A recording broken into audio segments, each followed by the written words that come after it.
সকাল সকাল আমরা বের হয়ে গেলাম।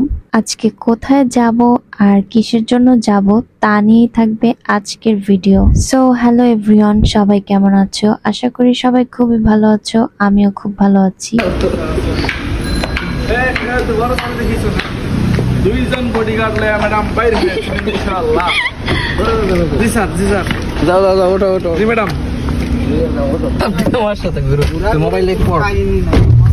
সো সবার ভয়েস শুনে বোঝাই যাচ্ছে সবাই অনেক বেশি এক্সাইটেড ছিল আমাকে নিয়ে।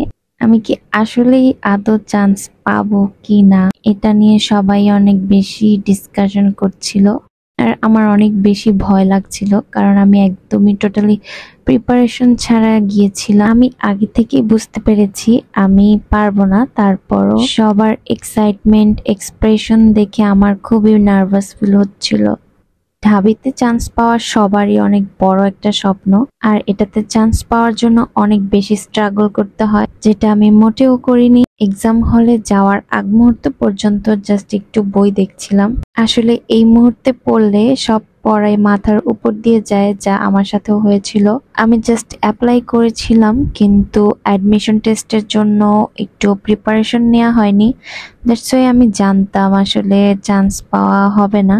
অনেক বেশি প্রিপারেশন নেওয়ার পরেও অনেকে দেখা যায় চান্স পায় না, এটা আসলে অনেক বেশি টাফ। দেন কোনো রকম পড়াশোনা করে চলে আসলাম টেস্ট দিতে। এখানে সেদিন অনেক মানুষের ক্রাউড ছিল, দাঁড়িয়ে থাকার মতনও স্পেস আমরা পাচ্ছিলাম না। অনেক স্টুডেন্ট আর অনেক গার্ডিয়ান এসেছে। সবার স্বপ্ন একটাই, ঢাকা ইউনিভার্সিটিতে চান্স পাওয়া। ও আমি দেখছিলাম ওখানে যারা অনেক বেশি প্রিপারেশন নিয়ে এসেছিলেন, আর গার্ডিয়ানদের অনেক আশা ছিল যাদের উপরে যে ঢাকা ইউনিভার্সিটিতে তারা চান্স পাবে।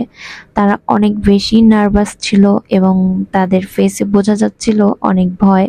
এখানে আসার পর সবার ফেসের দিকে তাকিয়ে একটু অন্যরকম ফিল হলো। মনে হচ্ছিল আমিও যদি কিছুটা আগে থেকে প্রিপারেশন নিতাম, আমিও যদি একটু চান্স পেয়ে যেতাম। মানে সবাইকে দেখে কনফিডেন্ট লেভেলটা একটু হাই হয়ে গিয়েছিল। কিন্তু কি আর করার, সবাই আমরা সময়ের মূল্য দিতে পারি না। সময় ফুরিয়ে গেলে তখন আমরা সময়টার জন্য আফসোস করি।